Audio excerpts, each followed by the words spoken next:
الحمد لله رب العالمين والصلاة والسلام على أشرف المرسلين نبينا محمد وعلى آله وصحبه أجمعين.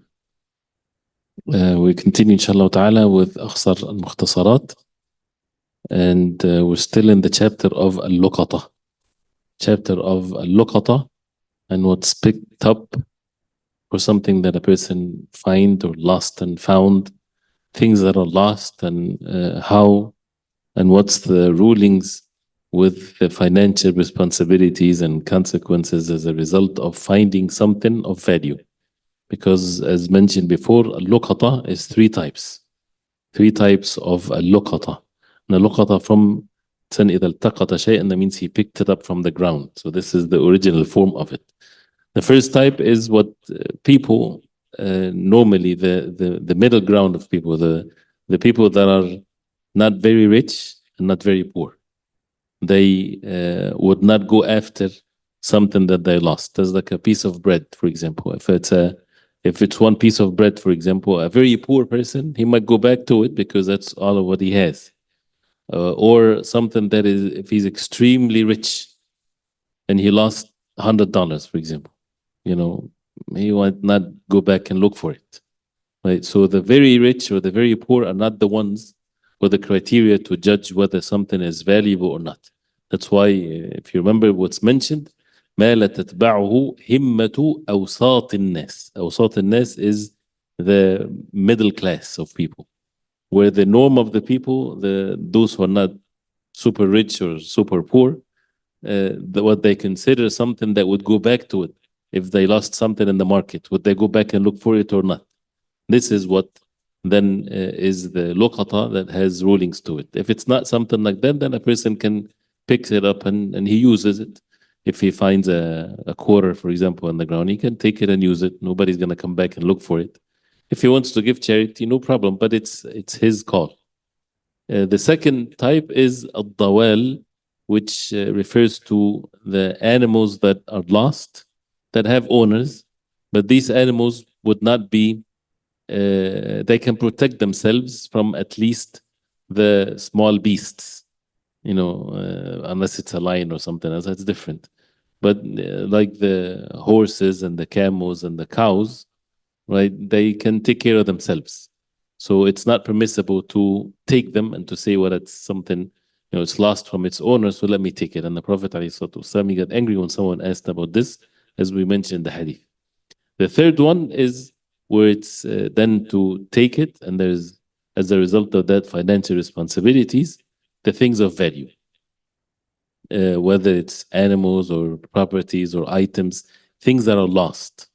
And for someone to pick it up, and this is where we stop, which is باقي الأموال, the things that are of value, كثمن, price of something, so money, متاع, any items, belongings, furniture, things that are of value, وغنم, cattle, وفصلان وعجاجيل, the small cow, the small camels. So these small camel, small cow, they can be easily ruined. So if a person finds them, he can take them, but with conditions. So فَلِمَنْ, we stopped at the second one, but let's take the first one. It says the conditions are فَلِمَنْ أَمِنَ نَفْسَهُ عَلَيْهَا أَخْذُهَا وَيَجِبُ حِفْظُهَا. For the one that أَمِنَ نَفْسَهُ, someone that would, his nafs, he would guarantee, he would secure himself from his own weakness, then he can take it. What is the meaning of this? This is general because people can be of different ways of things. For example, if someone finds a small calf, a small cow, right, and it's weak, just born, and it's lost in the wilderness, no one to take care of her or to take care of it, it can be easily a wolf or something can come and kills it. So if a person finds it, he can take it. But what if the person doesn't have any means to save it? So that means he's not going to be of any good whatsoever for him to take it. So that's why فَلِمَنْ أَمِنَ نَفْسَهُ. Also أَمِنَ نَفْسَهُ, a person might be, he knows himself that if he takes something of value, that he might be weak and not to announce it and to keep it for himself. This is his weakness.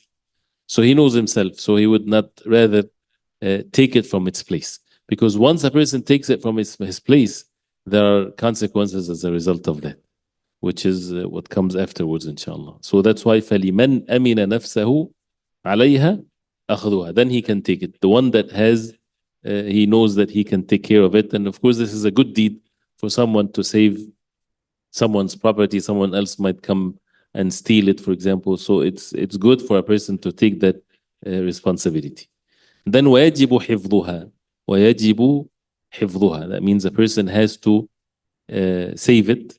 He has to not to, once he picks it up, that means he cannot just put it anywhere or put it in the same spot. He has now to take it and to save it and to bear the responsibility, because this is something of value that belongs to someone else, and a person should put himself in the position of others.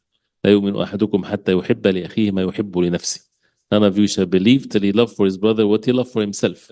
So he found something of value. He knows that his brother, he might come back and look for it.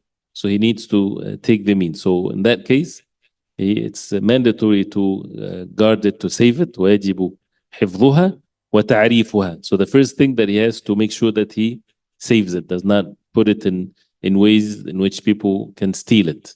And he would not say, well, it was originally like that. No. But then now you picked it up for the sake of Allah subhanahu wa ta'ala, to protect it for its owner.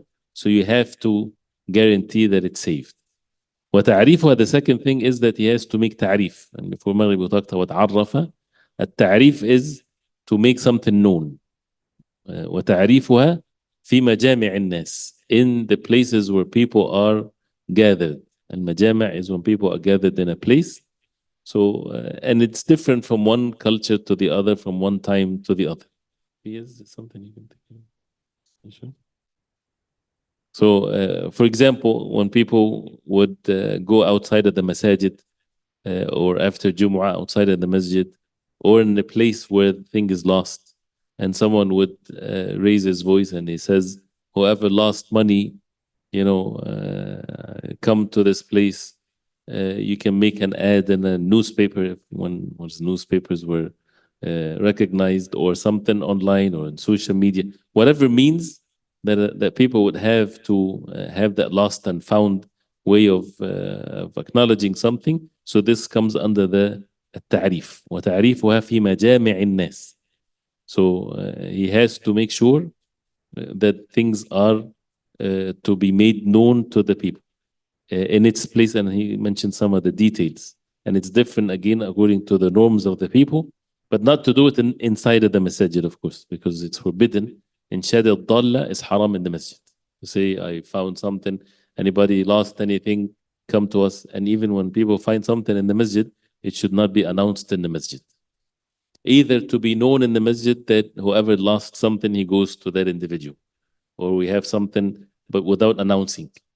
Or something maybe outside of the masjid, someone would stand outside for people when they come out and he would say to them, but not inside of the masjid to announce something like this. Because the Prophet ﷺ نهى عن إنشاد الضالة في المسجد. He forbade people or announcing something lost in the masjid. So ويجب حفظها وتعريفها في مجامع الناس غير المساجد حولا كاملا. غير المساجد, other than the masajid. حولا كاملا, a complete حول, a complete year. So he has to make it known, advertising for it in the gatherings of the people, that he found something, and that has to be done for a year. He cannot own it for a year, and it has to be fawran, has to be immediately. So if he delays it, then this is not permissible. He has to immediately, because a person might come back right after he lost it. So if for example, if someone dropped some money somewhere and someone find it, that person that dropped his money, he would come back right away. If he doesn't find it then he might lose hope and never come back. So that's why once a person finds it, he has to make it known immediately. In that same spot, in the same place, in the stores around, and whatever, if he put a sign, whatever they, so that if a person comes right away, then he would see who has it. And the ta'rif also has to be, as it's mentioned, without mentioning everything about it. Otherwise, anybody would claim that this is mine because he has to give an evidence that this is his. So, but first, غير المساجد حولا كاملا فورا, an entire year, فورا, immediately.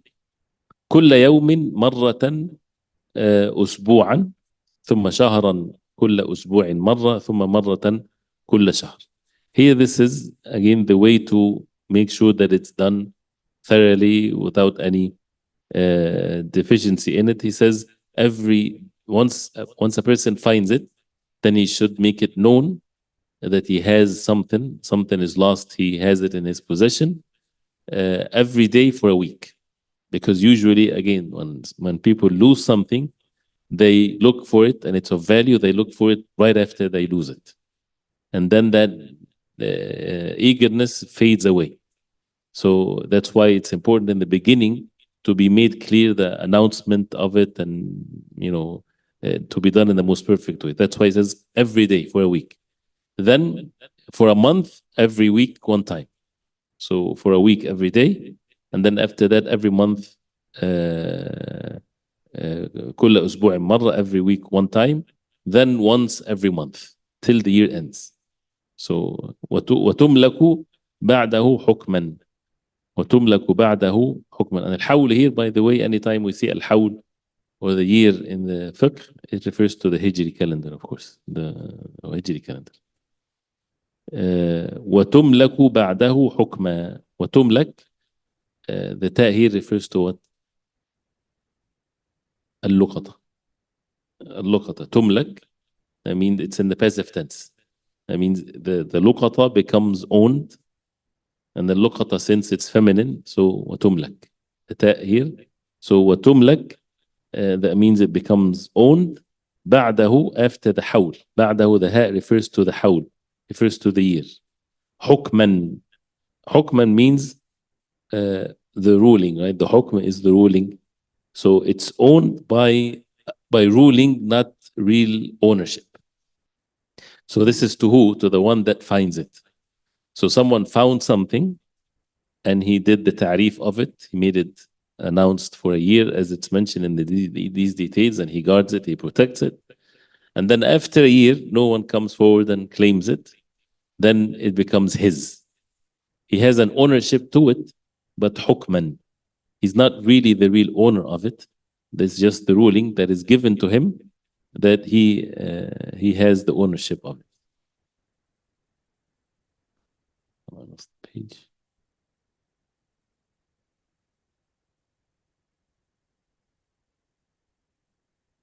So وَتُمْلَكُ بَعْدَهُ حُكْمًا.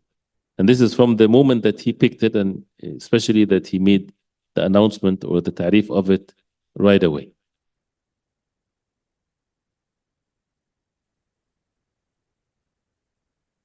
And the hukm here, as it's going to be mentioned, because if he owns it after a year, it's not a full ownership, because if the owner comes back or shows up after the year, after 10 years, whatever, then he has to return it back to him. Whether it's still present or if it's not present, as it's going to be mentioned, then he has to give the like of it. And that's why if someone has something like this, and after a year he will have the ownership of it by ruling, he should write down or take a picture of it or whatever specifications that this thing has, so that it's preserved. This is something that he found a year ago, and now since no one claims it, then it's his. But if his inheritance comes later, and there's no harm in this, it's not like as if he's doing something wrong. No, this is the shara, this is the deen. So there's no harm on him whatsoever. But to make note of it, or to take a picture of it, or to make it known that if the owner comes after some time, then either the thing, if it's present, it will be given to him, or the like of it will be given to him, because he is the real owner. So this is what significance of saying hukman. وتملك ولا تملك, sorry, when he says وتملك بعده حكما. وتملك بعده حكما. That means the rule is that that belonged to him, but he's not still the full owner of it. Clear?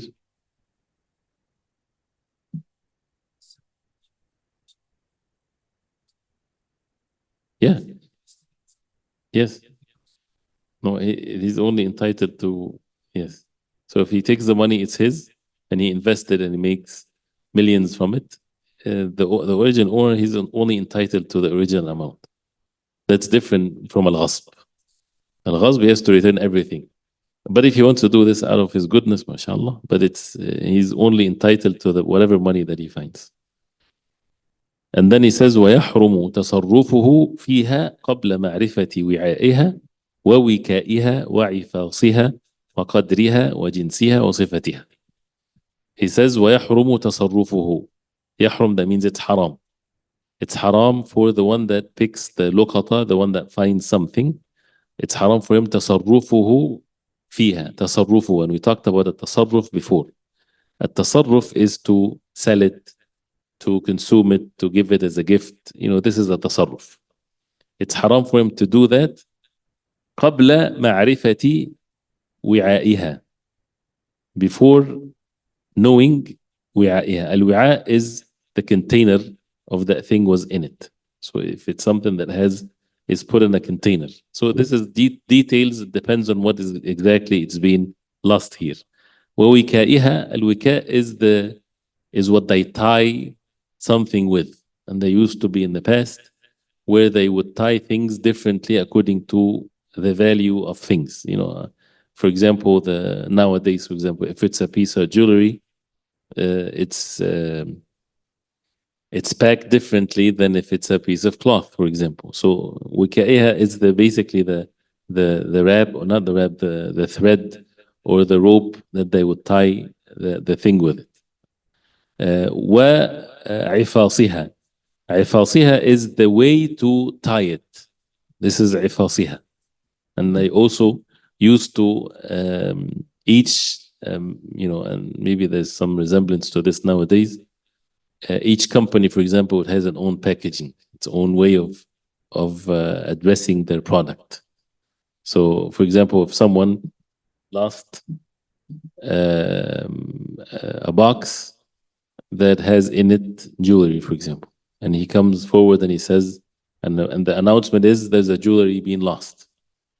So the person comes forward and he has to describe the box and the way it was tied, and let along, of course, what's inside. So وعفاصها وقدرها. قدرها means the value of it. How much is it? How many pieces? Things like this. وجنسها. جنسها, that means whether it's, for example, if it's jewelry, if it's diamond, you don't say everything. You don't say there's a piece of diamond is found. Whoever owns it, come forward. No, some jewelry is found. Then he comes forward and he describes it. And if he describes it, that means it's his. So this is وجنسها, whether it's gold, silver, diamond, whatever there is. وصفتها, and its description. So all of the things that would prove that the one that comes forward, he is the real owner of it, and it's not someone that is claiming something that does not belong. So this is وصفتها. So here, this first statement that it's haram for the one that picks it is to change anything in it before he would make it very clear. And he would be very precise in knowing all the details of it. So, for example, if he had to open the container, but he already knows what's the container looks like from the outside, how it's been packaged, and things like this. ومتى جاء ربها فوصفها لزم دفعها إليه. So, ومتى جاء ربها. ومتى means and whenever, refers to time. جاء ربها, ربها is the owner of it. And الرب is Allah subhanahu wa ta'ala, is the Lord of the Alameen. But can a human being be given that word if it's mudaf to something? Yeah, Rabbul Bayt, the owner of the house. So Rabbuha is the Rabb of the Luqata, the owner of the Luqata. فوصفها. So he came forward and he described it, as mentioned before, and described it with whatever means, because it doesn't have to be only the things that are mentioned. Because things, I mean, a person can just, a piece of jewelry fell on the ground. So it doesn't have any packaging or anything like this. Just describes it the way it's supposed to, that makes it very clear that this belong to him. So فوصفها لزم دفعها إليه. لزم, that means it's لازم, it's mandatory to give it to him. To الدفع is to push something, and here is to give someone something. So لزم دفعها إليه. And this is whether it's before الحول or after the حول. Whether it's before the year or after the year, it doesn't matter. Once the owner comes and he describes it, then it has to be given to him without any limits of time. Clear?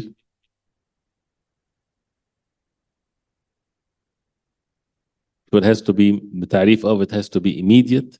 If he delays it, that's haram for him.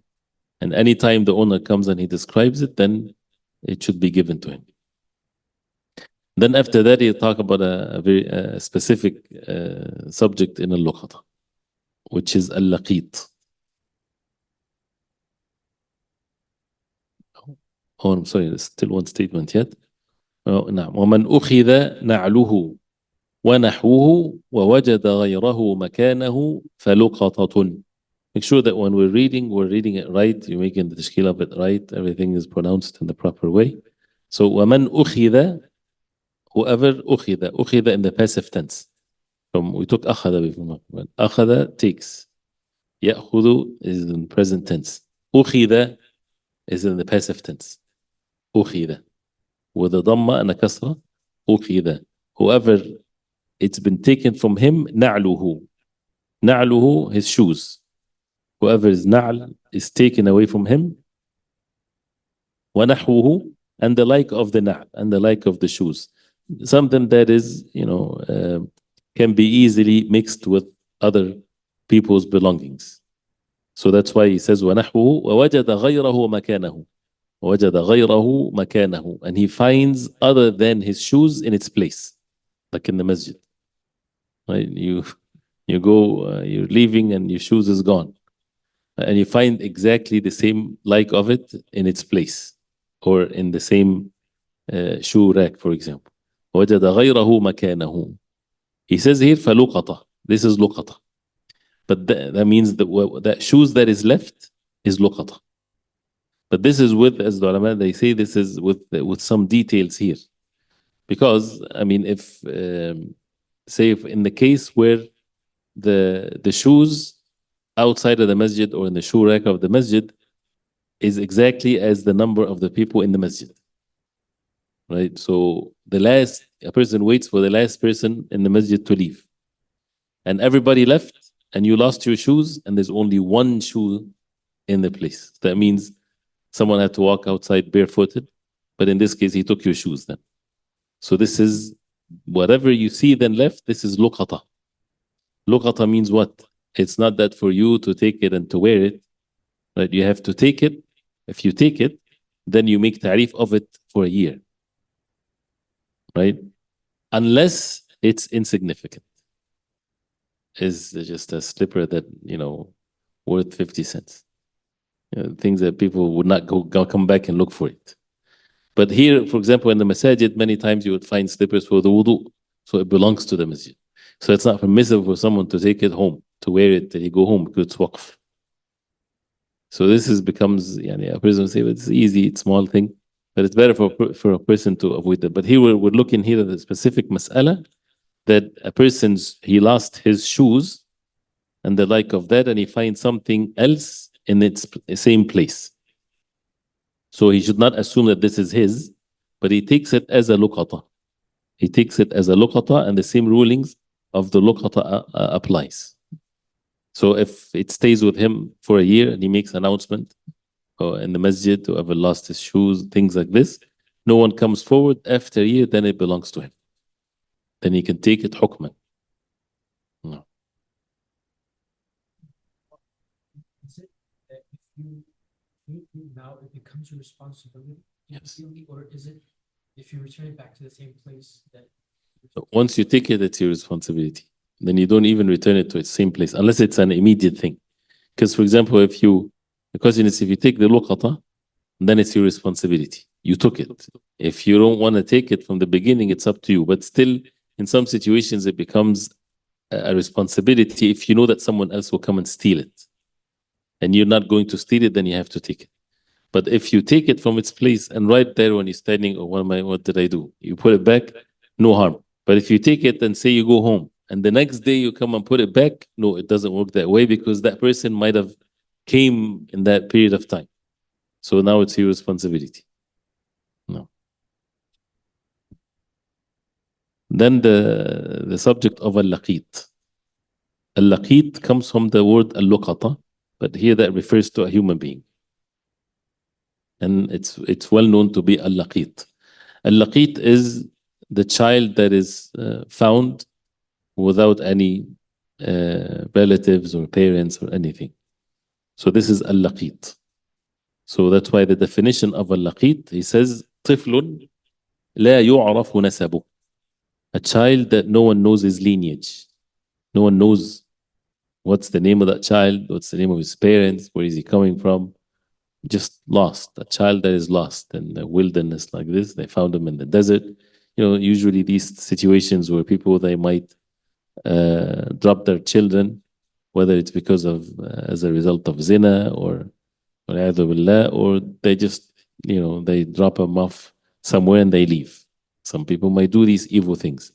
So if there's laws that would govern these situations, a person has to protect himself not to break the laws. But if in the case that he finds someone, الطفل لا يعرف نسبه, so no one knows where he's coming from, what his lineage, ولا رقه, and not his رق. رقه is his slavery. That means no one knows whether he's a slave or a free person. No one knows anything about it. نُبِذَ أو ضل. نُبِذَ, and nabdh is when you throw something away. When something that you don't care about, then you throw it away. So nubidha, someone, you know, they just neglected him. He's neglected basically. Nubidha أو ضل, or he was lost. You know, like for example, a disaster happened that, you know, that people get misplaced or displaced. And then many people died and things like this. And then a child is wandering around, no family, no nothing. Right? So that applies also. So نُبِذَ أو ضل إلى التمييز. إلى التمييز, that means he's younger than the age of a tamiz. Age of the tamiz is 7 and above. So if he's younger than that, إلى التمييز. So this is all the definition of al-laqit. So they don't know his lineage, or he does not have a lineage because he's a child of zina, for example. So he belongs to his mother. So in that case, of course, if someone, you know, there's something that the ulama they talk about is if someone finds a child lost from his parents, for example, can he treat him as a laqit, meaning that then the rulings will come afterwards? Oh, this is someone that was his parents probably looking for him. So then he would take the proper means to make sure that his parents found him. But if it's someone that doesn't have any, you know, anyone that he belongs to, so that's why he says وَالْتِقَاطُهُ فَرْضُ كِفَايَةٍ. الْتِقَاطُهُ فَرْضُ كِفَايَةٍ, that means the ruling of picking a child like that, if a person finds him in a place where no one knows where the child is lost, then it's a fard kifaya. That means somebody has to protect that child and take him. Otherwise, everybody becomes sinful. So it is not obligatory upon everyone to act and to take the child, but you know, there's group of people, they see him. Somebody has to take care of the situation because a child might get killed, for example, or starved to death or something like this. So somebody has to step forward and to do something about that child. So that's why التقاطه, to pick him up, to take him, is فرض كفاية. فإن لم يكن معه شيء, if he doesn't have anything, who's that referred to? Refers to the child. Because sometimes, or I guess maybe some situations where when people would throw a child away, they would keep some money with him, or they would keep some food with him. So here, if there's nothing with him, he has nothing, no means of sustaining his life. وَتَعَذَّرَ بَيْتُ الْمَالِ, and the bayt of al-mal, meaning the the place where the money is for the Muslimin, they spend from it, or the government, basically agencies and things like that, is not feasible for them to spend on him. أنفق عليه عالم به بلا رجوع. That means then in that case, if that's the situation here, then this child, somebody has to spend on him. Somebody has to spend on him. So عالم به, someone that knows about him, yeah, that means he knows the situation of that child. That means he has to spend on him. أنفق عليه عالم به بلا رجوع, without returning. That means without going back to the child after he grows up and he says, I spend money on you and saved your life, so you owe me this much money. This is the meaning of بلا رجوع, without going back to him after he grows up to take money from him. So he has to seek reward from Allah subhanahu wa ta'ala and take care of that child. Because if he has something, because it says فَإِن لَمْ يَكُنْ مَعَهُ شَيْءٍ, it means if he has something with him, spend for that child from what he has with him. If a person finds a child with gold with him, right, then he can spend from that wealth that he has. But if he doesn't have anything, to leave him, because a person will say, I don't have anything to spend on him. No, you have to spend on him, or to give it to the agencies, but as long as, of course, they don't have any means of abuse or anything like that. أنفق عليه عالم به بلا رجوع. And since in the subjects of al-fiqh we deal more about the financial responsibilities. So who's responsible here in this case? That person that finds him is responsible. If the child doesn't have anything, and he does not go back and ask for this money as if he took it as a loan. He says, وَهُوَ مُسْلِمٌ إِنْ وُجِدَ فِي بَلَدٍ يَكْثُرُ فِيهِ الْمُسْلِمُونَ. That child is Muslim if he is found in a place, in a town, in a country that the Muslims are majority in it. So he is to be treated as Muslims, as a Muslim. And of course, if a person, picks a child like this and no one comes and finds his child, like for example, if someone finds a child, and in a place where he does not give it to any authorities or anything, there's no such a thing in their laws. So he keeps the child and he raises the child, right? He raised him the way that he is upon. He raised him as a Muslim. But say, for example, you took him and then after a few days, his father shows up or his family shows up and there are kuffar or whatever. He says, no, I'm going to keep him because I have to, he's a Muslim because of the child. No, you have to give it to them. This is their child. So he has to give the child to them. So وهو Muslim, and this is in the case that no one claims the child, then he's a Muslim if he's in the land where most of them are Muslim. Or again, if it's not a land where most of it is Muslimin and the one that picks him is a Muslim and he's raised them and the government would allow him this, I'm not sure exactly what the details in every place, then of course he would raise him to be whatever religion that he's upon.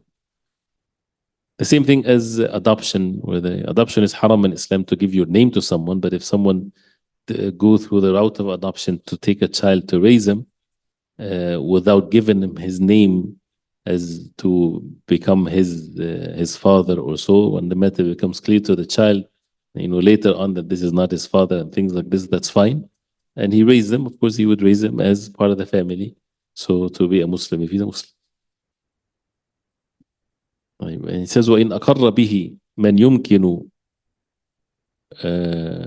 كونه منه ألحق به والله أعلم.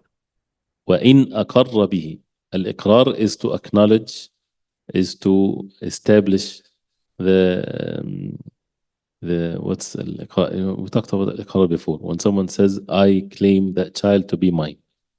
So this is أقر به, if you acknowledge it. If someone comes and he says this child is mine, من يمكن كونه منه, someone that is feasible that he is from him, right? So that means there's some evidence also to prove that he is his father, or he's from that tribe or from that relatives to these people, things like this.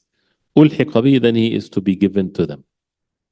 And of course this has some details in which in the past they would recognize people according to their the way they look, things like that. Now with things can be more clearer, with doing some tests to make sure that he belongs to them and things of that nature. So وإن أقر به من يمكن كونه منه. If someone claims that this child belongs to them, which it's feasible that he is from them, then ألحق به. There are many things that the ulama mention in the books of al-fiqh, because there are some people where they used to be, their job is to identify the relationships between people by looking at them, right? For example, the feet are the same, or they have the way of being able to, before getting to check DNAs and things like this. No. So this is the last mas'ala here. Is it clear? So let's read it, inshallah. Let's read from the beginning of Kitab, or the Fasl of Al-Luqata, and follow, inshallah, the matn. Make sure that you read it correctly, and if you have any questions, ask, inshallah, from the beginning of the Fasl. Everybody's there? طيب. واللقطة ثلاثة أقسام. ما لا تتبعه همة أوساط الناس كرغيف وشسع فيملك بلا تعريف. الثاني الضوال.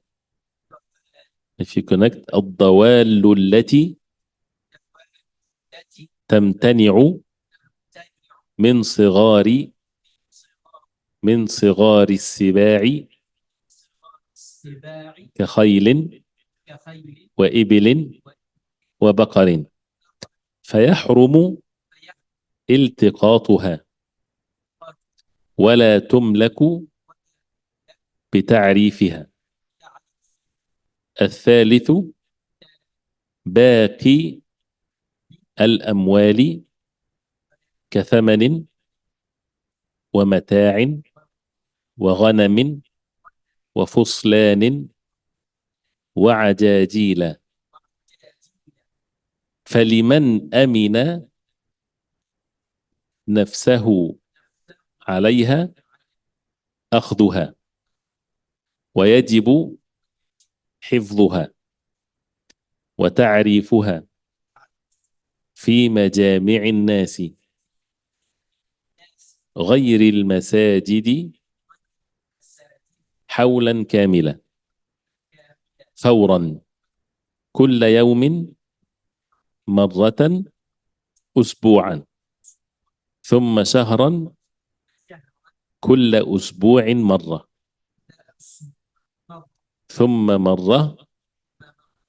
مرة كل شهر، وتملك بعده حكما ويحرم تصرفه فيها قبل معرفة وعائها ووكائها وعفاصها وقدرها وجنسها وصفتها. ومتى جاء ربها فوصفها لزم دفعها إليه. ومن أخذ نعله ونحوه ووجد غيره مكانه فلقطة.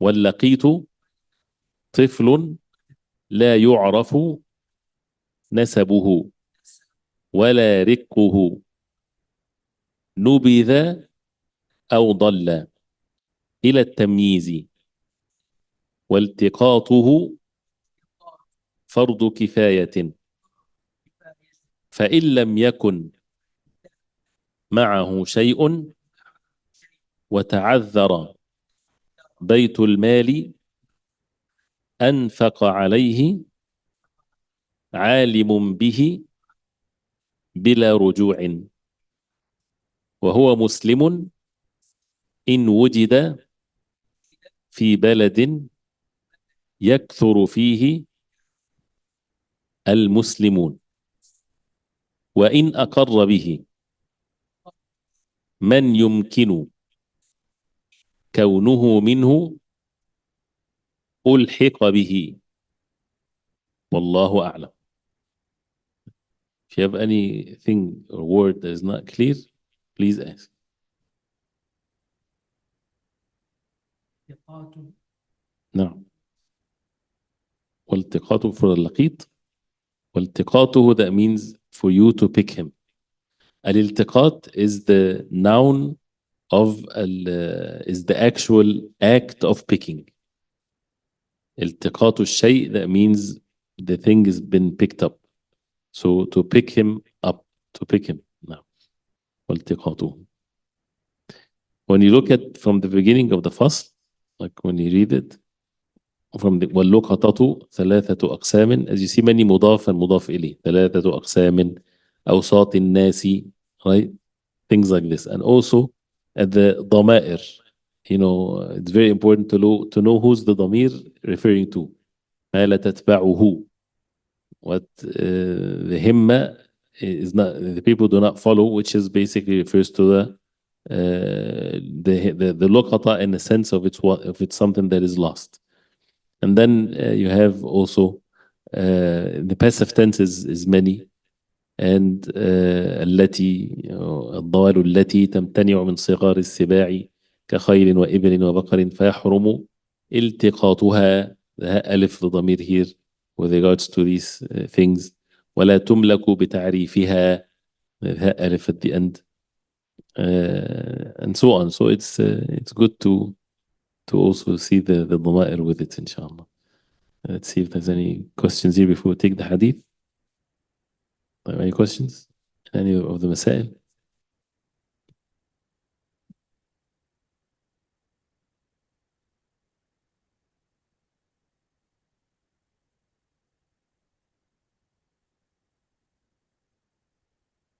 Can he wear it and leave as there are no shoes?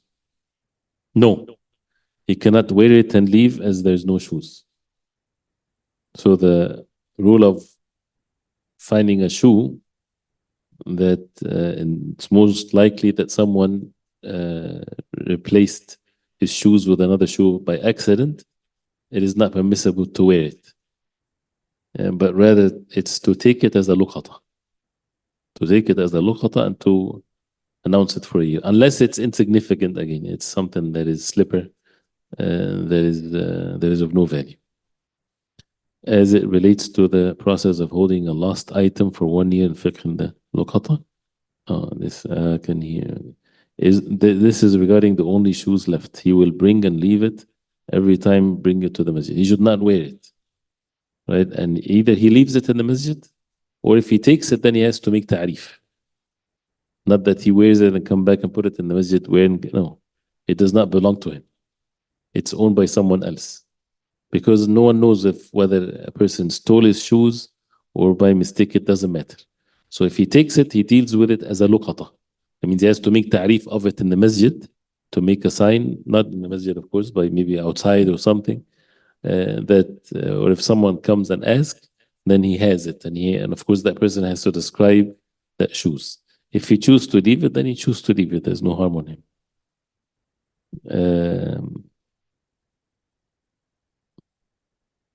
Is parking lot also considered part of masjid? It depends on how the norm of the people is.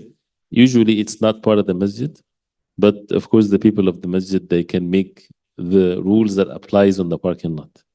For example, no buying and selling in the parking lot. You know, that's fine. It's not necessarily because it's haram to sell and do things in the parking lot, but this is as part of organizing things. But the parking lot is not considered to be masjid. And if someone, you know, goes to his car and he's selling his watch to his brother, for example, you know, something like that's fine. Sometimes if you find something and it's like obstruction, in the middle of something. وعليكم Is السلام it كده. to pick it up side?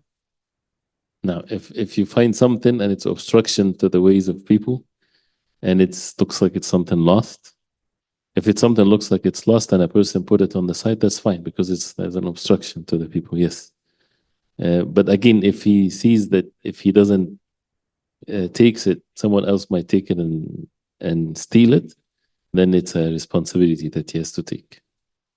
No. طيب we'll take the hadith إن شاء الله. 140?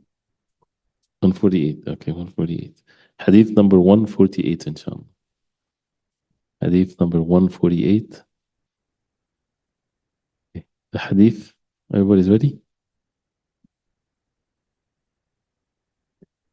We'll read it first إن شاء الله. عن سهل بن سعد سهل بن سعد الساعدي الساعدي رضي الله عنه الله عنه قال قال جاء رجل جاء رجل إلى النبي صلى الله عليه وسلم إلى النبي صلى الله عليه وسلم فقال فقال يا رسول الله يا رسول الله دلني دلني على عمل على عمل إذا عملته أحبني الله بني الله وأحبني الناس بني الناس فقال قال ازهد في الدنيا ازهد في الدنيا يحبك الله بك الله وازهد فيما وازهد فيما عند الناس عند الناس يحبك الناس. بك الناس يقول حديث حسن حسن رواه ابن ماجه وغيره بأسانيد صحيح. So this hadith is by Sahl ibn Sa'd al-Sa'idi, one of the companions of the Prophet alayhi salatu wassalam, and his father Sa'd ibn Malik, also a Sahabi, one of the companions of the Prophet alayhi salatu wassalam. So this is Sahl ibn Sa'd. It was said to be one of the last one died in al-Madinah from the Sahaba. Sahl ibn Sa'd is known by this. One of the last Sahaba that died in al-Madinah. He died in the year 91 after the Hijrah. 91 after the Hijrah. So this hadith, since it's in 40 al-Hadith al-Nawawiyya, it talks about something that is very important, which is az-zuhd. And az-zuhd is to have this abstinence, is to turn with one's heart from something to something else. And this is a very, very important in the definition of az-zuhd. Because az-zuhd is to abstain from the worldly, the materialistic things of this life. But not just like that. So az-zuhd is al-i'rad عن الشيء إلى شيء آخر, is to turn from something that is belittled in your eyes to something else that is valuable. Not just turning from something and that's it. Because a person might be lazy. He turns away from materialistic things in his life because he's lazy. He doesn't want to get himself tired. That's not zahid. He's just lazy. He likes to be living a life that looks like he's in that state of asceticism or whatever they call it. But rather, az-zuhd is to turn away from being attached or valuing things in this life to be busy with matters of the hereafter. And that's why the zuhd is a deed done by the heart. It's a deed done by the heart that is not necessarily something shows in one's physical appearance. And the Prophet ﷺ كان أزهد الناس عليه الصلاة والسلام. He was the most among people that had zuhd. The same thing the companions radiallahu anhum, and they did not forbid what Allah subhanahu wa ta'ala permitted, but they put things in the right perspective. So it's a detailed subject, but the hadith here is a man came, جاء رجل, a man came to the Prophet عليه الصلاة والسلام. فقال, so he said, Ya Rasulullah, O Messenger of Allah, dullani, and see the fiqh, the ilm of the questioner. Dullani ala amalin. Dullani, give me the guide, the way to amal, to an action. إذا عملته, if I did this amal, أحبني الله, Allah subhanahu wa ta'ala would love me, وأحبني الناس, and people would love me, which is, again, this is how the question, because most of the time it's either or. Either Allah subhanahu wa ta'ala would love you and then people would not love you as a result of that, or the opposite. So, of course, your concern is the love of Allah. And we know the hadith of Aisha radiallahu anha, man arda an-nasa bi sakhatillah. Whoever pleases Allah, and as a result of that, people are displeased with him. Radiallahu anhu arda anhu an-nas, and the opposite. But the point here is he's asking for a deed that both. Of course, Allah subhanahu wa ta'ala is the ultimate goal for a person to seek the pleasure of Allah subhanahu wa ta'ala alone. But what is also, people would like me with this action, that Allah subhanahu wa ta'ala also would love me as a result of it. So he said, alayhi salatu wasalam, again, an answer that you won't find in anywhere else in this entire world, as an answer to this question. You can think of many different actions that would bring both. The Prophet alayhi salatu wasalam, he said, izhad fi dunya yuhibbak Allah. If you make zuhd in the dunya, Allah subhanahu wa ta'ala would love you. Because Allah subhanahu wa ta'ala created the dunya, this worldly life, to be a mean for the hereafter, and to take from it what is benefiting for you in the hereafter. وَلَا تَنْسَ نَصِيبَكَ مِنَ الدُّنْيا. Do not forget your share in this dunya. Enjoy in it and whatever Allah subhanahu wa ta'ala permitted for you. And there is zuhd that is obligatory zuhd, zuhd fil haram. For someone to have zuhd in the haram, this is an obligation upon a Muslim to have zuhd in the haram. Something Allah forbade, you belittle it in your heart. You turn away from it. You don't want to be indulged in it.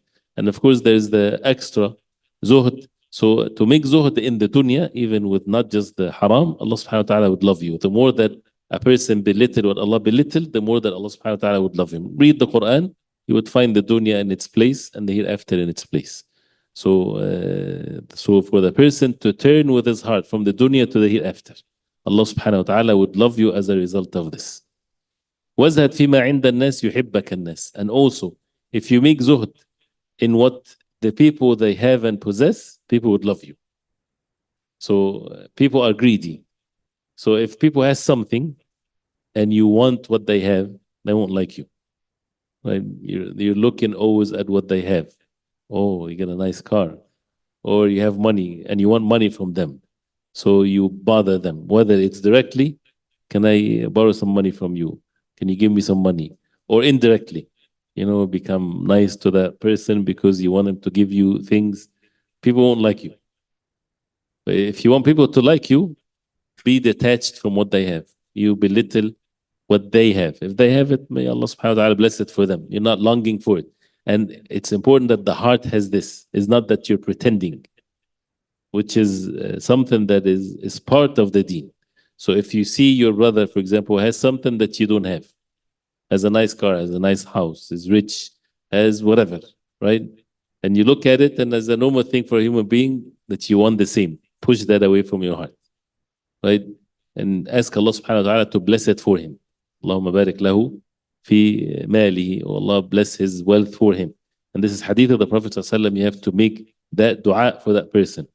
And in your heart, you're turning away from it. And the heart has an effect. So it's not like I'm not going to say anything, but in your heart, I wish I can have what he has. No, you have to turn away with your heart from what that person has. وَزْهَدْ فِيمَا عِنْدَ النَّاسِ. That's why Salaf and the early generations of Islam, how their relationship with those who are in authority, they would turn away. They won't go to their places and seek money from them and things like this. So they would turn away from this, and they had the severe nahi.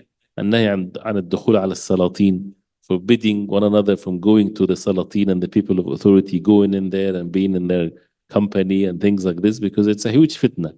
And some of them, of course, it's not a thing for everyone. If someone has the means to correct them, mashallah, this is one of the highest levels of even al-jihad. أفضل الجهاد كلمة حق عند سلطان جائر. The best jihad is the word of truth when you go to the unjust ruler and you say to them, not from millions of miles away. And of course, when they forbade going to them, it doesn't mean that they were openly oppose them, because al-khuruj ala the umara, or to oppose them, this is something that is forbidden. ما أقاموا فيكم الصلاة, as long as they establish the salah on you. And al-khuruj is bil-qawl wal-fi'l, with speech and actions. But in their hearts, they have zuhd in this. They're not longing for this. So whether it's people of authority, whether people of money, even in da'wah, if someone is given da'wah and someone is very rich, is like is it the same as someone is very poor. Right? You don't, as if you want that person to be a Muslim, or you give him more attention or more respect than others. There's no such a thing. Yes, أنزلوا الناس منازلهم. You put people in their right position.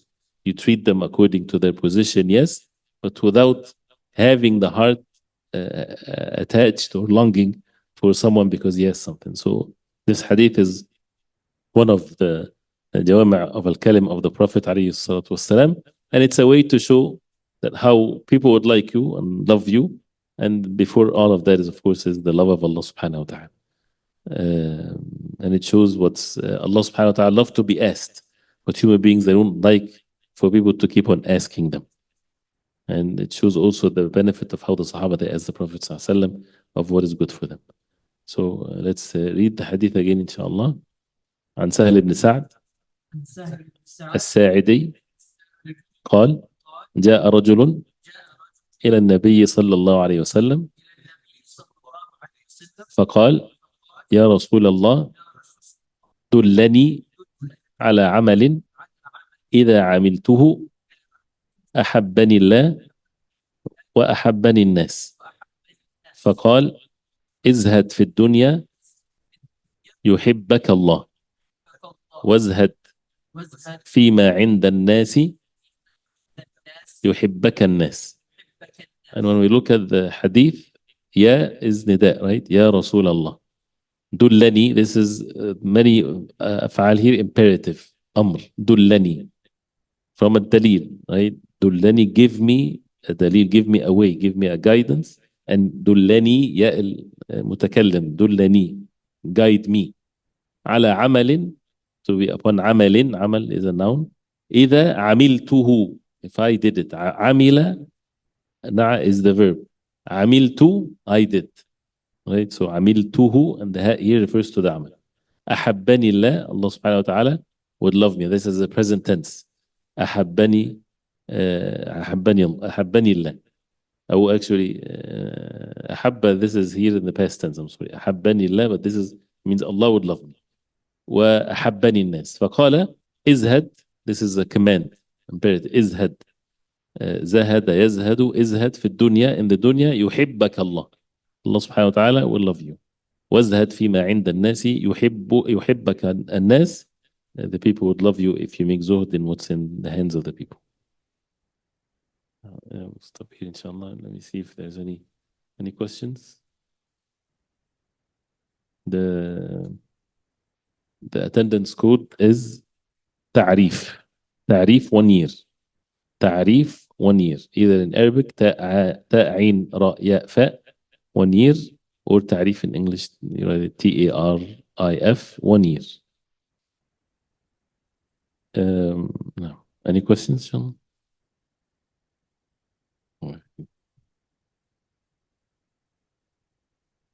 بارك الله فيكم وصلى الله وسلم وبارك على محمد وصحبه وسلم.